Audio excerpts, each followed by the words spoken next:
Deary me. There we go. Hello, welcome. I'm still, after spending an hour trying to make sure I'm prepared, I'm still looking at video cameras going, my cameras are still not quite right. I've got blue somewhere. Not supposed to have blue anywhere in the shot because today is the closing of this month's Red White Flag Frenzy. So first of all, thank you, welcome all of you for joining. This is my third attempt at doing a live stream. We've got plenty to cover today, but today is the closing of the end of March. Obviously, it's the 28th today, so we're now finishing off the whole hashtag Red White Flag Frenzy. So there's loads to cover on today's episode. Let's just say hello and welcome to everyone. Please say hello in the chat. That's what it's there. It's for all of us to get involved. So if you're on, then please say hello. It'll be great to see you. That's where we are. So what's coming up? So first of all, we've got, he says it's here written all down. I am prepared. We've got the submissions of the Red and White Flag redesign competition that I started on this live stream a month ago. So we've got all of the submissions, which we're going to go through fairly shortly. And you've got a chance to vote as well and potentially be a part of the overall winner. So there's a link in the chat. There's also a link in the description. Have a look at that.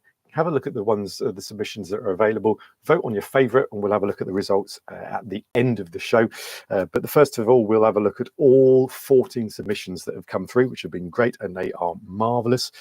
Gazillion, hello. Unfortunately, I have a lunch with parents. Oh, cannot skip. Oh, well, parents are probably more important than little old me. So fair enough. You're excused. You can move along. Don't worry. But hello anyway. Thank you for sharing. What else have we got for today? There's a bit of an update on my Flags in 50 Places series. So I'll give you some more about what's going on with that.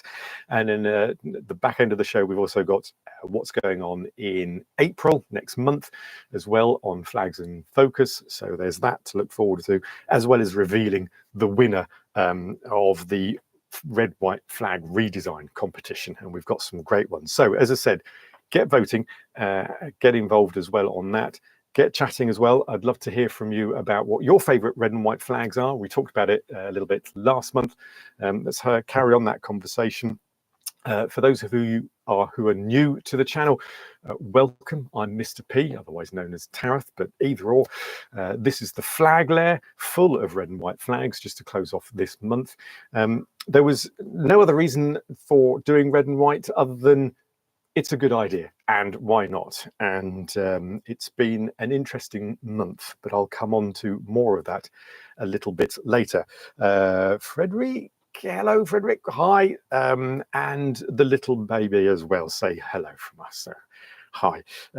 It's good of you to join us. So, what I'm going to do now, because of my complete illiterate technology skills, as much as I've been trying to screen share with ease, which should be a thing and probably is a thing in the world of YouTube, I've still not yet mastered it, even though I practiced last week and throughout the week. Still haven't quite mastered such a basic thing of being on a live stream and sharing screens at the same time. So I have a trusted iPad, and I thought to myself, just like I've done in previous live streams where I've held up flags, I'm going to hold up digital bits for you so you can still see the flag submissions that have come in.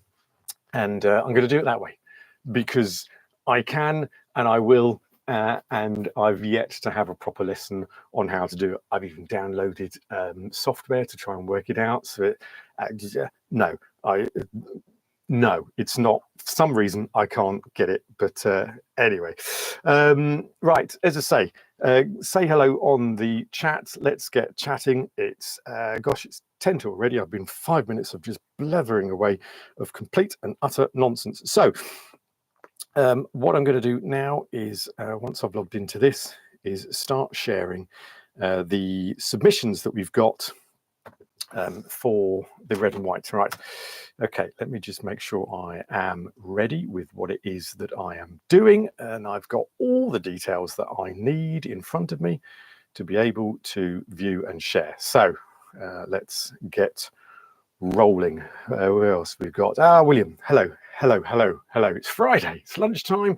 You're allowed to down tools if you're at the UK. It's lunchtime. If you're anywhere else in the world, well, I guess it's either getting late or a little bit early in the morning. But that's why I do it on a Friday at this time, because it's a lunchtime and I'm at home and I've got a bit of spare time. So, and I'd rather spend it with you guys. Why not? Anyway, right, let's get rolling. These are the 14 submissions of the red and white flag redesign. I'm going to go through them. I shall read some bits and pieces that the each designer has gone through, so give you a bit more background of what is behind each of the flags. But as I said, there's a link in the description. There's also a link at the top of the chat as well, which will open up a voting page with all of the designs on them. And you can go and vote for your favorite as well. And we'll see if it marries up with the other 2/3 of the votes that have already come in from a judging panel, and indeed my good self, because it's my competition. Anyway, and I must state, obviously, that the winner of this will get a full-size flag, like the ones hanging behind me, made up especially by the ever faithful flagtastic Mr. Flag in Wales. So once again, thank you to him and the company for sponsoring the competition, and we'll indeed get to the winners' flags sent out to them, and we'll worry about how we do all the technicalities afterwards. Anyway, and also finally, while talking about flags being sent out, there is a chance, as always, as we've done so far, well, on the first 2 anyway live streams, again on this one, there's a chance that randomly one of you can win a red and white flag, probably one that I've duplicated somewhere in my collection, for merely attending this prestigious live stream event. So make sure you're commenting, because then that puts you in form of potentially being a random winner for just turning up, which is great. 14 submissions. I did say 14. Just had 30 seconds of an ad. Oh, I'm sorry. Random ads, do apologize. I've got no control over ads. Maybe if you paid for YouTube Premium, you can get the ads, but I've got no affiliation with that at all. So yes, 14. I think that's how many. Have a look on the link at the top of this. Anyway, let's get started, because I am absolutely rambling, and I'm going to hold these up here thusly. Let's get this in focus, camera. Come, there we go. Look at that. It does work, and it'll go seamlessly. Anyway, this is a flag design from Maxim, who's come up with a redesign of the London City flag, and this is it. Now, for any of you not too sure what the London City flag is, that's think of the flag of England, and in the top corner, in the canton corner, there's a red dagger. Now, I can't remember whether the red dagger is pointing up or pointing down, but if one of you would like to share or quickly Google that and let me know, that would be great, because I can't remember whether the dagger is up or down. Anyway, so this is a potential redesign for a city flag of London. And Maxim writes the following: I originally made it simply for aesthetic purposes, but now decided it would represent the City of London. I agree with the lion there in the middle. Using the national emblem with the sign of peace, classical and adhering to the red-white colour scheme, which of course he does there, which is fantastic. And got the lions that's so predominant in England, and obviously that is very native to the England countryside, the lions roaming, obviously, and underneath the peace sign emblem, which you'll find on the United Nations emblem and flag, etc. And also Cyprus has the same designs, which is also meaning peace as well. So that's our number one.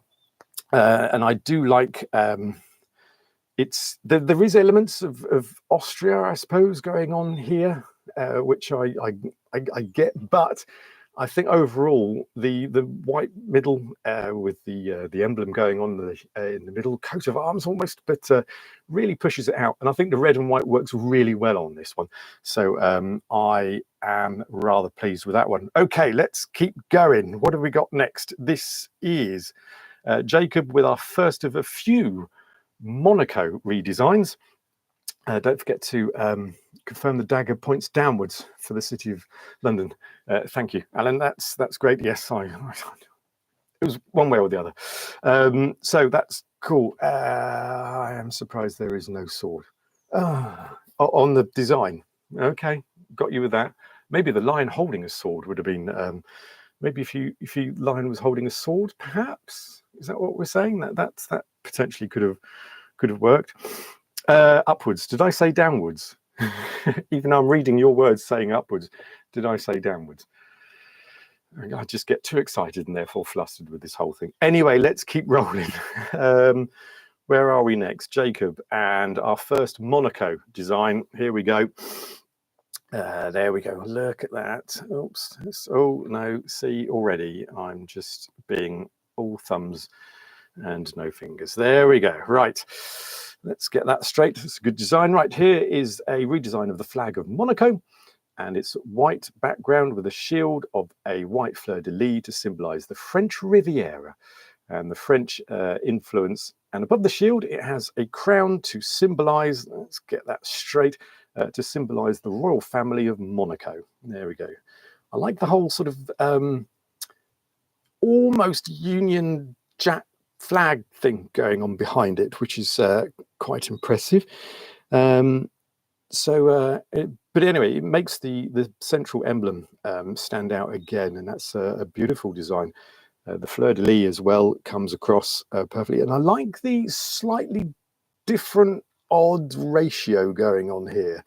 This isn't your normal 2-3 style of ratio. This is, while it's not quite square appearing on here, it's an interesting bit, but I'd love to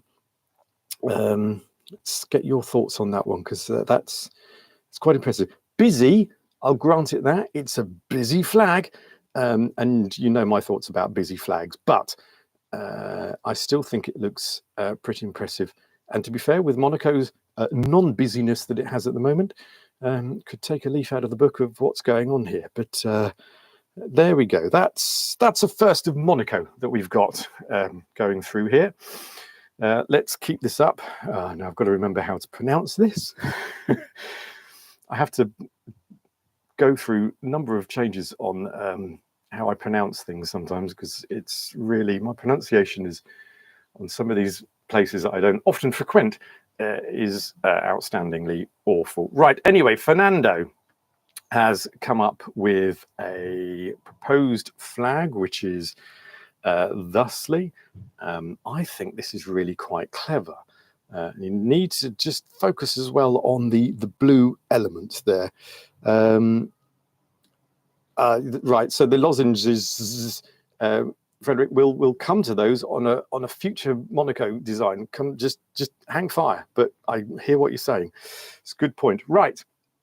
Right, this is a proposed design for the flag of, now I've got Balsas, I'll go for Balsas, a town in a Brazilian state of Maranhão. The current flag is horrible, they state, poorly executed shield on the blue field. Okay, fair enough. So maybe if you wanted to have a look at that. Anyway, the main inspiration for the design was the fact that the map of Balsas resembles a seahorse. And I must admit, I have looked it up, and yes, it does look a bit like a seahorse, as this one is here. The inverted triangle represents Balsas' location in the somewhat triangular-shaped south of the state. The blue line, which you can just see through the middle of the seahorse there, symbolizes the river Balsas that flows from south to north. There we go. Through the municipality and gives its name as town. The vertical bars of the hoist and the fly together with the inverted triangle make the letter M from the name of the state. So seahorses, it's not one you're expecting normally, but there's it's a different design, I must admit. Now, if I remember rightly, and someone again can quote me otherwise, but I'm guessing the animals in theory should face the hoist. But as the designer has stated specifically on this one, the reason that the seahorse is facing to the fly is because that's the shape of the municipality itself. And I must admit, I'll try and pull out the URL so you guys can go and have a look as well. So that's that one. Let's keep rolling on because we've got a few more to go through too. And now, where are we? This is, hang on. This is going to work perfectly well, of course. Now I'm missing one. I knew I would do it. So I'll have to come back to that one. But there is one with the lozenger. How have I missed that one? From Eric. I thought I'd completely sorted that all out. But okay. That's quite naughty of me. Right, Isra.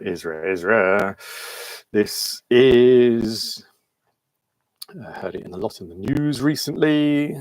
There we go. This is a redesign of Greenland, flag of, well, part of Denmark. So the design they've got here is a Greenland flag of Denmark as well, and a bear from the Greenlandic coat of arms. That's where he comes from. Let's get that in focus for you. Come on, I need to go the other way. And get that in focus. There we go. The counterchange bisected circle is the current Greenland flag that symbolizes the rising sun on an iceberg.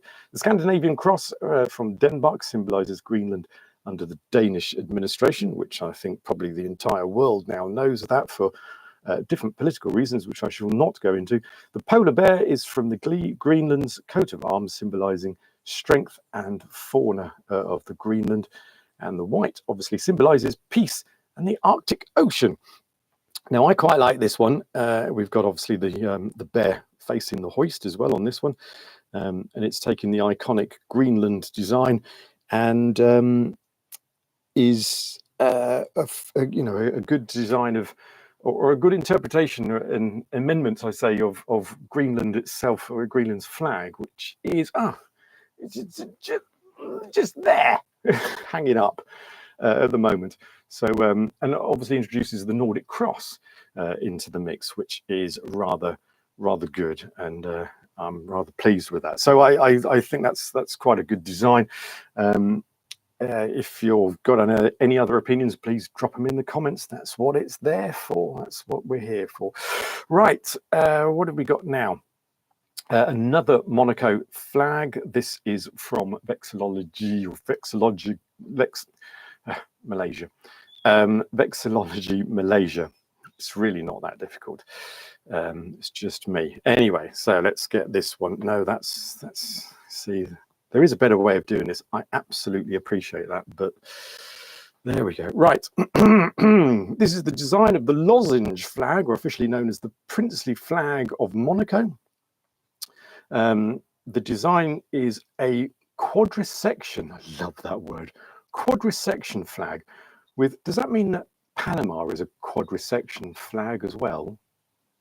Okay, anyway, slight sideline. With the lozenge flag on the first and fourth quarter, connected in the middle with a single white lozenge. There we go. Is there enough lozenges on there for you, Frederick? Now, the red and white lozenges are for the distinct Monaco symbol representing the House of Grimaldi. The four quadrisections of the flag represent the four traditional quarters of Monaco, which are the Monaco-Ville, L'Alcondine, Monte Carlo, and Fortiville. The single white lozenge in the middle represents the unity of the citizens of the Principality. Maryland vibes, indeed, yes. But I think for me, because Monaco is so simplistic, and let's just face it, it's also Indonesia, that doing such a simple design like this does create a far better design in my head, and it will stand out very well. It makes it very individualistic. That really is even a word. So I think that's a good piece of work there anyway, as it is. Right, where are we? Where are we? Busy, okay. I would not do the middle features. Oh, you see, I quite like the little lozenge in the middle. Quite like that. Maybe that's just me. But okay. Right, let's move on to Bahrain. The one-off. So this is from Omar, which I must admit, the flag of Bahrain at the moment, as it is pretty good, but there is Qatar as well. But anyway, we digress. Okay, so Omar writes, the 5 stripes to represent the 5 pillars of Islam, taken from the original idea of the 5 white triangles to symbolize the 5 pillars of Islam. The red on the flag represents the blood and the martyrs and the battles of Bahrain, and the white represents peace. The canton is white on the canton is white, and on it the coat of arms of Bahrain, modified to be only white and red. So we've got a busy coat of arms going on there. A very, I don't know, US-esque type of style of flag. But at least the Bahrain flag still appears there in the top canton. As I say, in its very busy style. Is it an improvement to the Bahrain flag? As I say, I mean, I like the Bahrain flag. I prefer Qatar's flag just because of the red on the Qatari flag is a very much better, deeper maroon. Now this is down here, my on down the side here is my Qatar flag, but the color on mine is very almost brown as opposed to a nice deep maroon. Anyway, digressing, this is Bahrain, not Qatar we're talking about. As I say, with the top canton, it is a little bit reminiscent to the USA flag or Malaysia. Let's not single out that, for example. So it does sort of fall into that remit, one would say. But it's a great, again, stands out if nothing else. Okay, I really must stop posting because he keeps reading it out. Oh, it's fine. Comment away. That's the whole point. Honestly, I'd rather people comment. That's what we're here for. Okay, what have we got next? This is Thanos, and with the flag of, well, very obviously Gibraltar. We've got here, which I quite like because it's obviously taking elements of the Gibraltar flag already. And if I get that, we should get there. We go. The flag we designed is the flag of Gibraltar. It's the only British overseas territory that does not feature the Union Jack in any form, and I try to keep it that way, and rightly so. Anyway, originally it had the red and white colours and a castle. The castle is supposed to represent the fortress of Gibraltar. However, it does not resemble any actual fortress in the area. The key is to symbolise Gibraltar's key position in Spain and the Mediterranean. The symbolism of my redesign, not mine, obviously, this is Thanos's, proportions of the flag are kept the same. The key, he's decided to keep the key, but made it a central piece to the flag, as Gibraltar is very strategically well-placed territory, connecting not only Western to Eastern Europe, but also Europe to Africa too. And I just say, just to remind us that the key is on the current flag as well. I'm having to move the screen down because there's a lot of writing on this one, so don't bear with me on this one. The 2 pillars are included to represent the pillars of Hercules. These are raised masses of land that flank the entrance to the Strait of Gibraltar, connecting Atlantic Ocean to the Mediterranean Sea, of course. These pillars originate from Greek mythology and the 12 labourers of Hercules. In his 10th labour, he reached the edge of the known world where the Strait of Gibraltar is.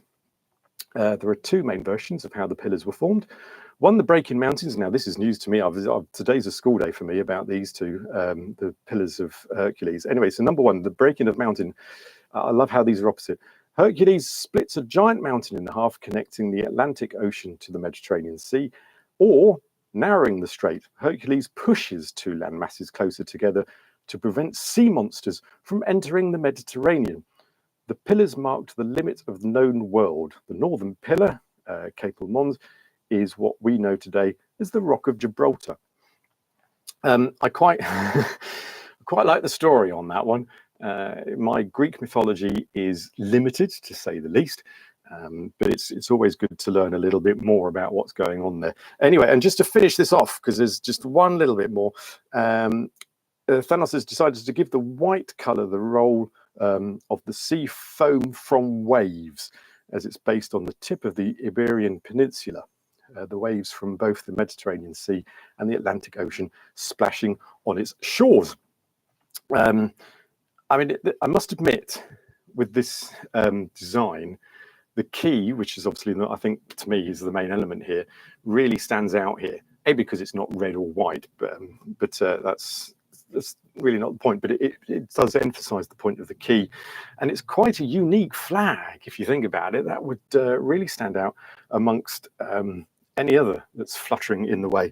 Right, let's see what else we've got written down from people. Coat of arms and cantons. Okay, not your favorite. Right, that's fine. By all means, people, do join in on the chat. I'd love to hear what your thoughts are and on some of these flags that we're sharing. So do let me know what you've got there. Right, what else we've got? Joel has done Poland. Our only entry for Poland. Let's have a quick go through for this. Right. Now, for some reason, this instantly reminds me of a football flag. Now, I'm no football fan, but it just, I don't know, it's just reminiscent of a football design flag thing. I don't know. Anyway, right, let's get cracking. The 5 stripes on the flag represent the 5 important periods in the 1,000-year history of Poland, originating with the medieval tribes to Christianization, various monarchs, resilience despite foreign dominance, and now freedom in the independent democratic republic. The stylized eagle is a tribute to the bright future of Poland and the Polish people, with also giving recognition to the tradition of the white eagle on the Polish coat of arms. The crown on the eagle represents the richness of the land and the importance of unity for all Poles. Since 1831, red and white have been the official colours of Poland, and it is such the great red and white flag that it is today. The stylized eagle also represents the effervescence of the people, land, and culture of Poland. And I like the whole shield bit element going on in the middle there, and the crown, etc. as well. So that's it's another good sort of push out, standout design, I think, for me. Anyway, what have we got from here? Is the bird a redesign of the Polish state eagle? I think that's what it's supposed to be. Yes, a redesign of the state flag eagle, which I've got. Here he is, just behind me. It's just, well, the bottom half of him anyway. But let's move on. Unlike the phoenix. Anyway, massively digress. So that's that. Oh gosh, right. Now hang on. See, these are slightly out of order. There we go. Right. Aha, William. Should recognize this one. So William, who's in our chat at the moment, has given us this. The redesign, another Monaco. Ratio of 2:3 in the design. The red field with a 3 white-sided border and a white diamond checkered board shield and crown in the center. I love the crown. The red and white are heraldic colors of the House of keep stumbling over this. Grimaldi. In this design, the red field represents Monaco and the 3 white bordered represents its geographical location. This is clever. Surrounded by France to the north, east and west, and the Mediterranean Sea to the south. Simplified from its coat of arms, the diamond checkered shield and crown are both symbols commonly associated with Monaco and its monarchy. So there we have it. And I get the white, the 3/4 white border and what that's representing as well. And I do love a simplistic crown as well. There's an element of Croatia, do we think, going on slightly in the middle there? But I absolutely get where the lozenge design comes from, and it's sitting there, which is a beautiful setup, and it's brilliant. And you know that when that's flying, or indeed not flying up a flagpole, you would know what that should be. So I do think that's a good one. And there, apparently, my iPad says that's enough of that one. So we'll move on. But thank you, William, for that one. Another person now in our chat is Frederick's version of a. Now, to be fair, not many of us will know about this flag or what it's representing, but I shall do my best to explain it anyway. So let's just move this all up here. Right. Love the red on this, which probably doesn't really come out very well here, but let's put that one up. This is well, UKA, or UKA, as I've been told, is a student culture festival in Trondheim, which is probably going to be told that I pronounced that wrong. Anyway, it's in Norway. Translates to the week, UKA does. It's an organized, it is organized solely by volunteer students, held every other year, and now lasts for several weeks. Any excuse to party, I suppose, as students. It's a big part of student identity in Trondheim. The festival has a red flag with the logo, which is the letters UKA in capitals, if you can just think that. So it's a red flag with the white initialed letters UKA, which is what they currently use. I grant that it's not too hard to read UKA in capital letters, you're right, and I've seen the pictures as well. When you see the flag flying in a distance or on the reverse side, but the flag is void of any symbolism, which is a shame, and I agree, yes, any lack of slim. Anyway, there is a link, which you're welcome, Frederick, to share the link of Trondheim, I've pronounced it brilliant. Do you want to share the link as well so people can actually see what we're talking about here as well, the Facebook link that you put up. There we go. Right, the redesign is inspired by the letters, the letter in the logo of UKA, the characteristic letter A without the horizontal bar, like the Greek lambda but letter. So if you think of a capital V upside down, that's what we're talking about. The zigzag pattern consists of multiple slightly overlapping lambdas. The lambda represents a single festival. The multiple lambdas, V's, represents the UKA or UKA, is a reoccurring event, and the slightly overlapping, it symbolizes that each single festival draws inspiration from the previous one, but also creates something new. Of course, I retain the colors of the flag, which comes from the Red Student Society building in Trondheim. I believe this flag, especially the zigzag pattern, is better for inspiring festival artworks and decorations around the festival. And I would agree. So yes, having seen the actual flags that they use currently, this would be far superior.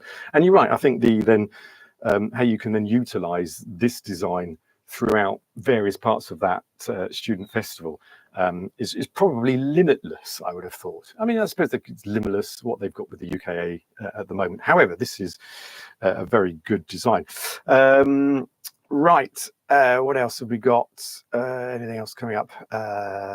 Okay, right, let's keep rolling. What have we got next?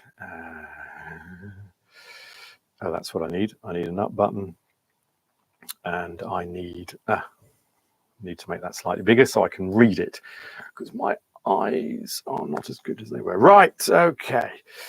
Got another one here. Okay. Sure, are you on today? I don't think you are.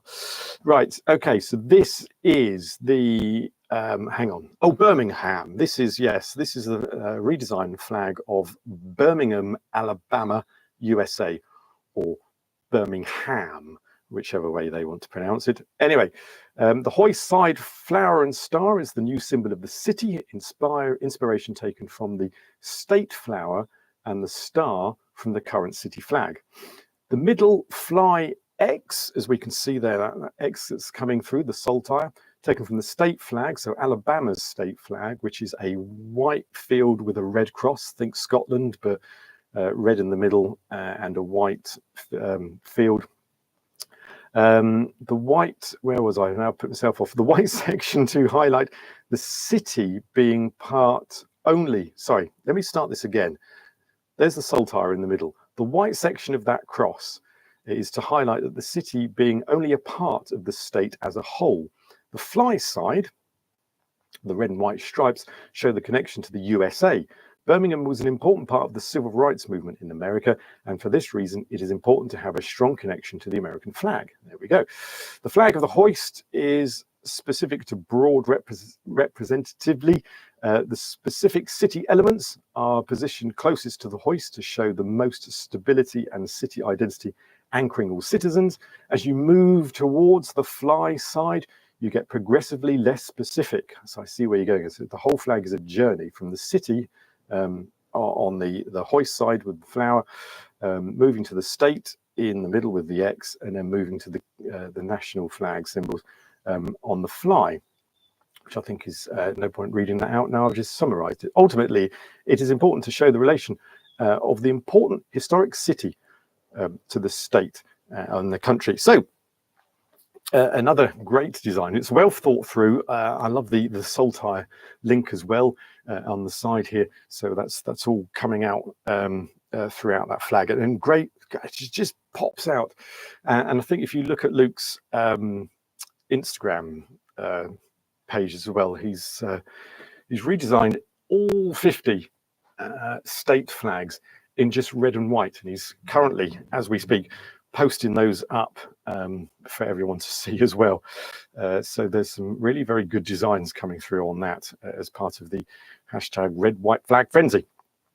And the last one I've got here, because I've missed a few out, is, there we go, Alan. Look, I did manage to get yours in just at the last moment. There we go, which is the flag of Austria with its jagged old-time teeth round the edges to just give it a little bit more of a standout and make it stand a little bit different to what Latvia would also appear to look like should the two of them sit side by side. So there's the Austria. Now there are a couple of others which I have missed out, but are in the listings if you go and vote. So just once again, there's a voting link on the description of this live stream. So there's a link there that you can go and vote yourself for your favorites. So take a look at that if you can, and choose which ones are your favorites at the moment. I've got yes, as I said at the beginning, this is all made up with 2/3 already. So I've had a judging panel have a look at these, and they've given their results. I've had a look at them as well, obviously, and I've given my ideas. So you guys now can make up the last third of that, and we'll see if we can come up with the same sort of response. So if I just refresh that, see if you guys have had a look on that. Yes, we've had a few people go in and have a vote. So if you haven't voted already, at the top of the chat as well is a link to the voting piece. So click on that and have a look at all the designs. And as I say, have a look in the description as well. There's a link to the voting page there as well. So go in there, have a look, have a vote. You don't have to look at me all the time while watching this, and I'm sure you're not, because I hope, Frederick, that you're actually looking out for slightly smaller people at the same time as listening to this. Anyway, right, where are we? So we'll come to the winner shortly as we get through this. Gosh, it's 1:25 already. How the time just whizzes through. And I just somehow managed to keep blabbering my way through it all. Okay. Where am I? There we go. So let's just have a catch up with what you guys are saying. What have we got there? Lots of English flowers. An American flag is cool idea for Birmingham. It is. I do quite like that. Very good design from Luke. Yes, of course. The Union of Austria, Monaco, and Bahrain. Yes. Ooh. Oh, I see. With the with Alan's design at the end there, with the jagged teeth. Yes, I see what you're saying there now. The jagged teeth. Anyway, right, okay, let's move on. We'll come back and I'll announce the winner after getting some of your results back as well. So if you haven't voted, vote now, because I'm going to have to pull those numbers in and put them with what else I've got written down. So hurry, and then we'll announce the winner at the end. Oh, the excitement must be just unbearable. Right, okay, what else have I got for today? And I can see people dropping stuff in now, because technology can be marvelous when I've got it set up properly and I know what I'm doing with it. So I can see that you're voting, so great. If you haven't voted, get voting. God, you might be able to sway some of this, because there's a winner from a 2/3 voting panel, but you guys make up the last third, and you might be able to sway that. So, or indeed just confirm what we've already got, which is great. So what else did I have to go on? Right. So the other thing I wanted to cover about the whole hashtag Red White Flag Frenzy. Firstly, thank you to everybody who got involved in that on social media, sharing various flags that they've either got or designs of flags that they've made. As I said, that Luke, for example, Luke Shaw has created 50 state flags, but other people have shared some really incredible flags as well, not just the usual Canadian, Japan, what else have we got? Tonga, for example, Greenland. But I've come across some real, very specific flags that I've never come across before. So this month has been a learning curve for me. So I've come across some flags that I've never seen before. Alan helped me with this as well, with a few flags that he shared with me. One of which is this US Army. I forget specifically what it's called, and I'm sure Alan, who's in the chat at the moment, can probably write this down. So this is just one of 3. Why am I standing at a ridiculous angle? This is just one of 3 that we did a flag swap earlier in the month. So again, I'd never seen this version of this particular flag before, never come across it, but there we go. Oh, and also I got the Burgundy Cross from him as well. I shared him with a few nonsense flags. So there's some new additions for me. The Burgundy I've seen before, but the US Army Corps of Engineers flags. There we go. Thank you, Anna. Is sitting around the corner, and there's many more that I've come across that I'd never seen before, which I won't go into detail now because I have already made a video about it. And for those who are not watching on live, I shall put a link clickable up here.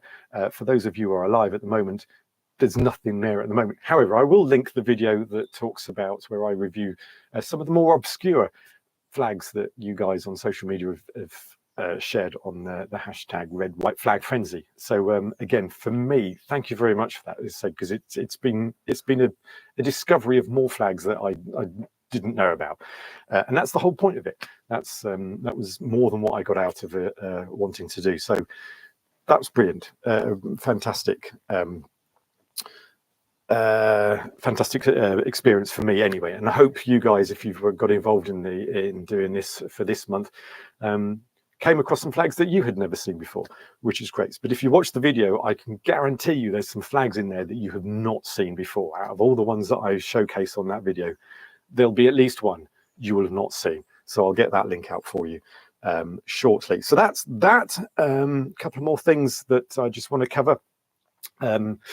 I'm fortunately off to 2 countries fairly shortly to record 2 more flags in 50 places. One of them being this particular country, which we should all know because I've got the flag, so it's not really.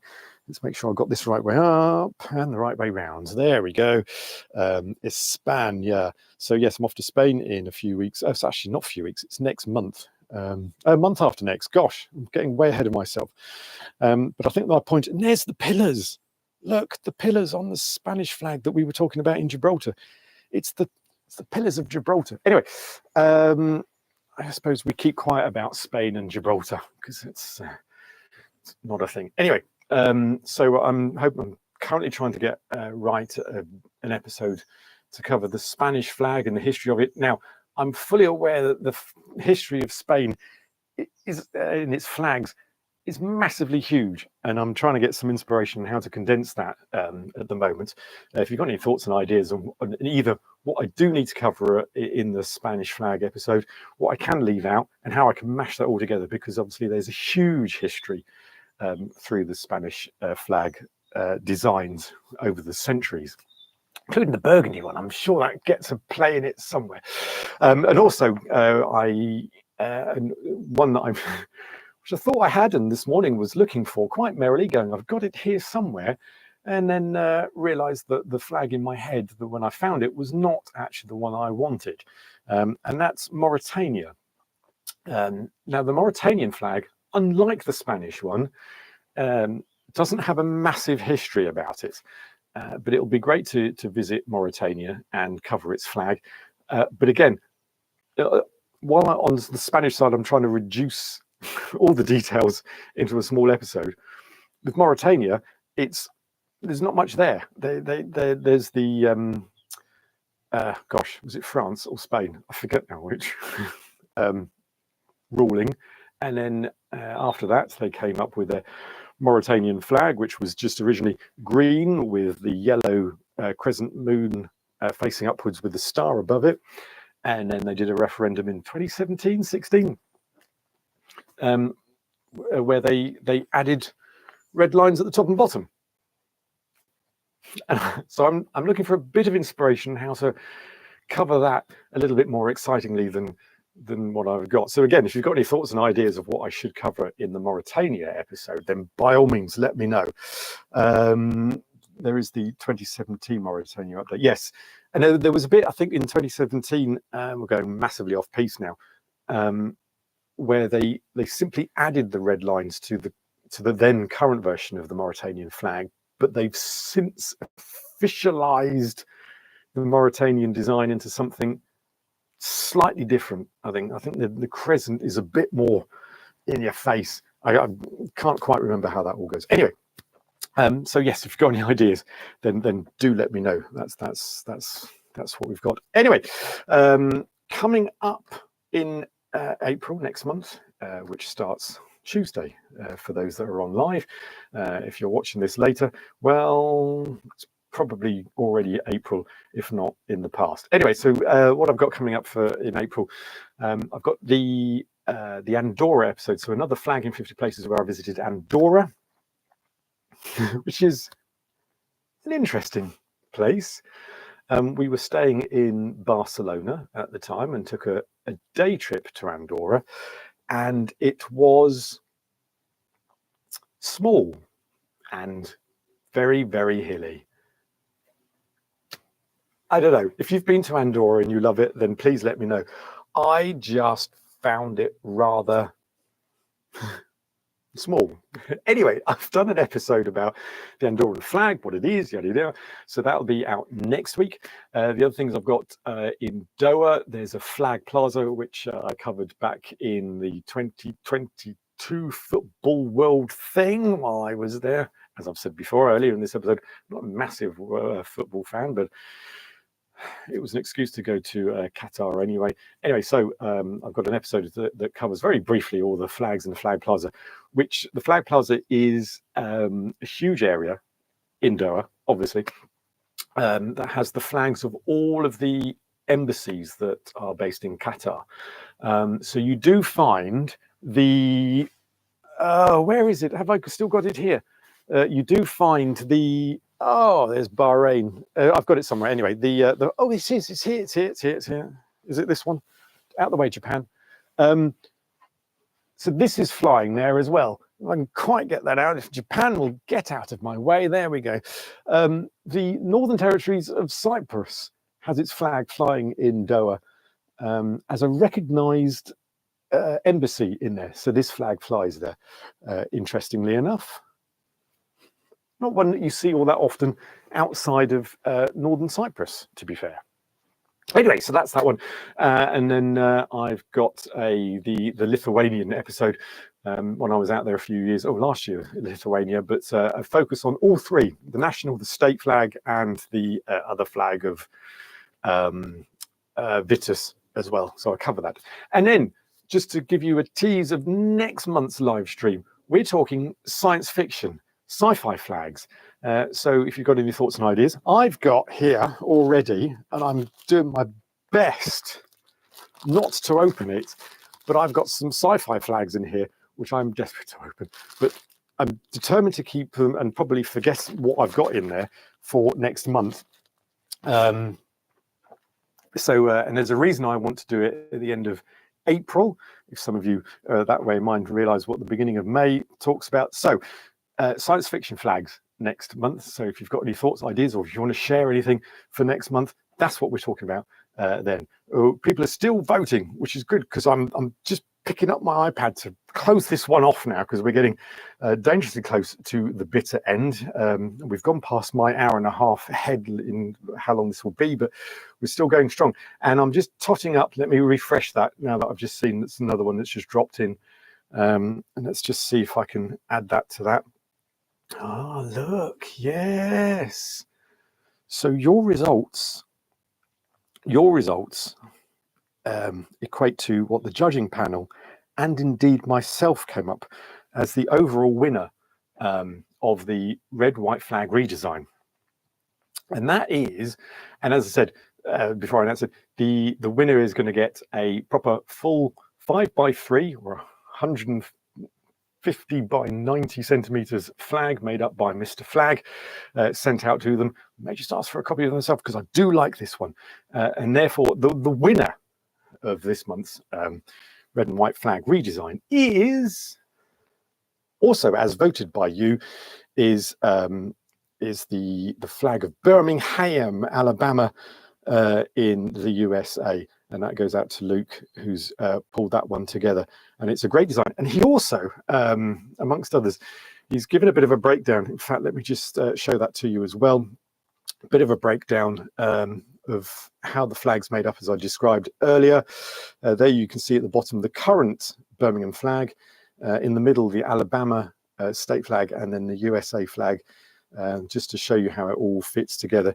He did also show there is another slide that he included, but for some ridiculous reason I've not been able to download, but I've got it, which shows variations that you can do with it as well. There's a Pride version, a Mardi Gras version as well, to just to outline the depth that that particular design can go to. What was the other one? I think there was an Irish one as well. St. Patrick, yes. So which was, instead of red and white, it was green and orange, as well as white as well. So there was a brilliant design in that. So Luke, well done. Myself and Mr. Flag will get you a copy of that sent out to you. You'll be pleased. And as I say, I might just get a copy of myself as well.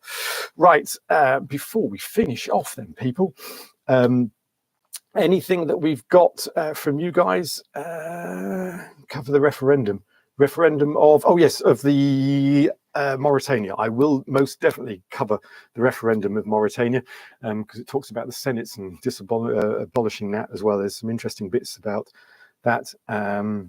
The judges were made up of a number of vexillology people and some other people who just like design stuff. So there were a few of them, not many, but a few. And they also came up with that design. And I must admit, that was my favorite as well. So that's that. And as I say, the vast majority of you voted for the same. The last thing I wanted to do was also throw out a winner of for turning up and being entertained for an hour and a bit and staying with us. So thank you very much. And we've had some good conversations going back and forth. Alan won it last month, who's been very busy in the chat, which is great.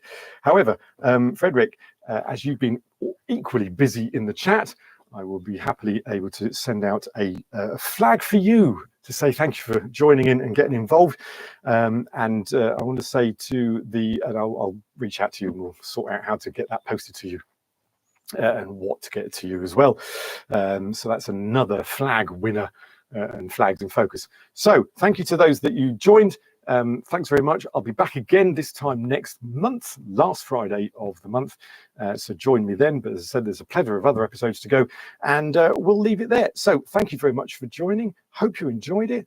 Good, well done again to Luke for winning the competition. And until next time, be seeing you